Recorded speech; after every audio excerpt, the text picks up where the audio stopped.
All right, Nolan, we get a chance to ask you here. What's your thought of second base and the work you've done there, the strides you've made, and then getting in there on game action?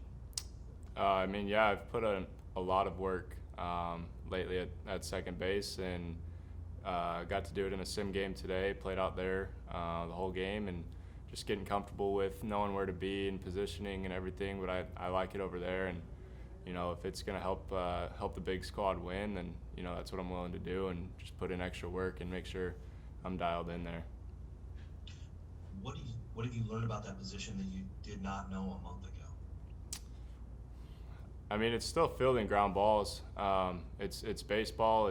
I'm a baseball guy, so I study everything. But I think the biggest thing is just knowing cuts and relays and first and third defenses and different plays that we have going on, and that's the only thing I've got to really understand now is where to be, and when to be there. So that was kind of the biggest adjustment, but I think I'm getting used to it now.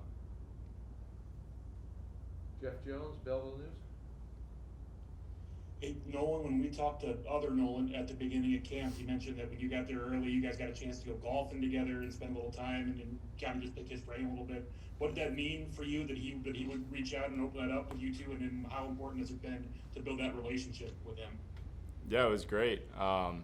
Super thankful and that he is open to any conversation. Obviously, he's the best when it comes to the defensive side of the game, and it's been really good to pick his brain about anything defensively. Working at third still with him, learned a lot over there, and at second base he's just gives you perfect throws at second to turn double plays like we did today, and but really, he's been great to have, obviously, and he's going to help the team in a big way. What was sort of your initial reaction when all that happened? Obviously, as a guy who plays third base and that's the way you're coming up, we've seen how you've taken to it. But what's that initial day or so like? Shelby said that he called you after a little bit and kind of talked it out. Yeah, it's obviously you want to, that's where I wanted to play, and things don't go your way all the time. So you got to adjust to it and be able to strive wherever you are and help the team win. And ultimately, it's about helping the team win, and adding that bat to the lineup and that defense from Arenado is going to obviously take the team to another level. So I was just excited I got to play with that guy rather than against him, and him help out the big team, hopefully win a championship. Ben Frederickson, St. Louis Post-Dispatch. When we saw you make that, I guess at the time it kind of seemed like a joke when you said, "Hey, can somebody teach me how to play second?" When the trade went through, when did it become a reality where it flipped from something that it maybe looked like a just kind of an idea to, okay, this is actually something that we're going to work on? When did that happen for you? Yeah, it was never really a joke. A lot of people obviously reached out and thought it was funny and whatnot, but you've got Arenado coming in at third base. He's got 8 Gold Gloves. He's a stud over there, and he hits for power. He hits for average, everything. He's a great hitter. You got to be able to adjust, and I'm not up there with any sort of name in the big leagues, so I want to help the team win any way I can, and wanting to stay on the dirt and knowing, Wong's gone, and you kind of have a spot open at second base. Obviously, you got Carp and you got Edman, and they're great players, but you got to take whatever opportunity that I'm given, and that's kind of the position that I just said I'm going to work hard there and learn it and try to become the best at it. What plays were you able to see live today? I think we saw you catch maybe a pop up and perhaps turn a double play. We were watching from a distance, but what were you able to do today in the game? Yeah, that was exactly. Turned a double play with Arenado, and then had a pop up in the infield. But other than that, no plays to me.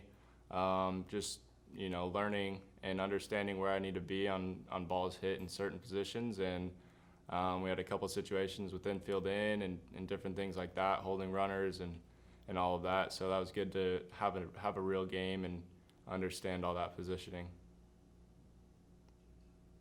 Derek Gould?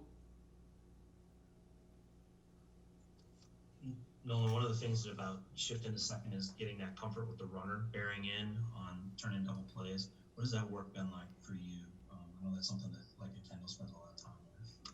Yeah, I mean, it just comes down to, I guess, how much you want to get that out. Basically, I mean, if you're gonna be shy at second base with a guy coming into you, I think you should probably go to the outfield. I'm not really afraid of someone sliding into me if they do. I mean, there's rules against it now, so you know everything is kind of trying to keep that position player safe from getting hurt or whatever. But you can't really be afraid when it comes to that stuff. You just got to turn the double play and get the 2 outs for the team and for that pitcher. What is your preference? How would you like to see this play out? Would you like to split time this year at third and second in games? Would you like to get at least a game a week at second? How would you like to get this experience going this year? I mean, that's really out of my control. It's not, I don't get to choose where I play and when I play it. So I'm just going to basically, wherever they tell me to go, I'm going to play it, and I'm going to play it at the best that I can. And, obviously the bat is the carrying tool, and focus on that and be able to produce for the team and produce runs and help them win.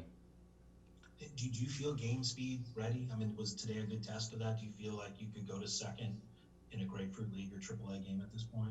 Yeah, for sure. I mean, Cheo and Stubby have been great, getting all the work in that I need, and obviously haven't played it in a live spring training game against another team, but today was a good test, and I'm ready for anything, and whenever it happens, I'll definitely be ready.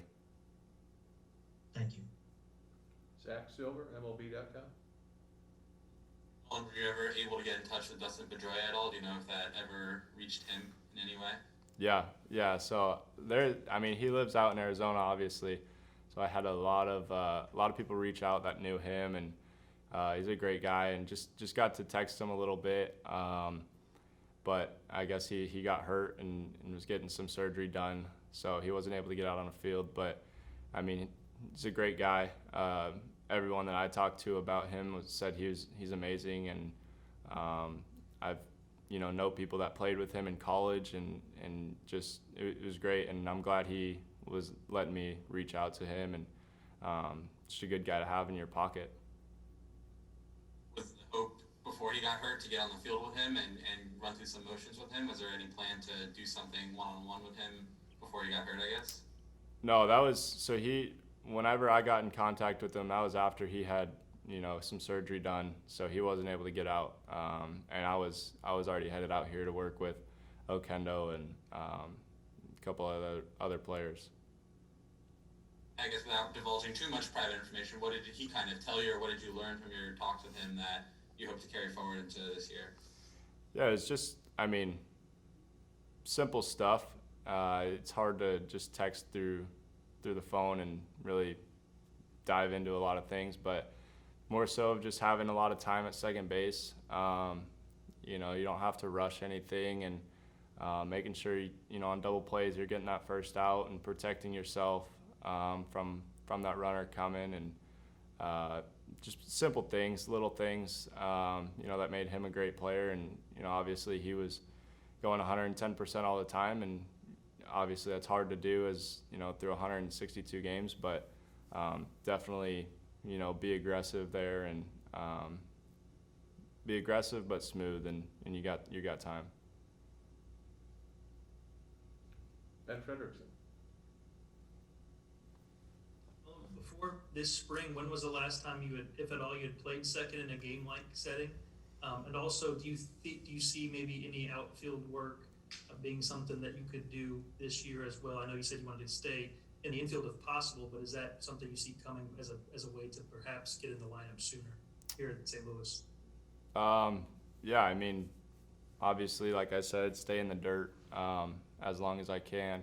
But with that being said, if I need to go to the outfield to get in the lineup, and they need someone out there and they want my bat, then that's what I'm going to do. Whatever position they need or whatever, I'm going to be there and be ready to attack and do whatever I need to do to help the team win. That's the biggest thing. I mean, is this the first time you've played second in a game like? And I know you've done it earlier this spring, but had you ever played there before? Yeah, when you were younger. I mean, growing up, all I played was shortstop. Then I got into high school, started playing some third. So I've always been up the middle, a little bit of second base here and there, but I was mainly a shortstop growing up. So no, not too much before I came here. Derek Gould? Quick, perhaps frivolous question. Did you get a new glove for second? Yeah, I've got gloves for everything. Like outfield, first base, all of it? Maybe no, not first base. What'd you go with at second? Did you drop an inch or drop a half an inch on it? Yeah, I dropped half an inch, so it's a little smaller, but we're getting used to it, and I don't really see that big of an issue.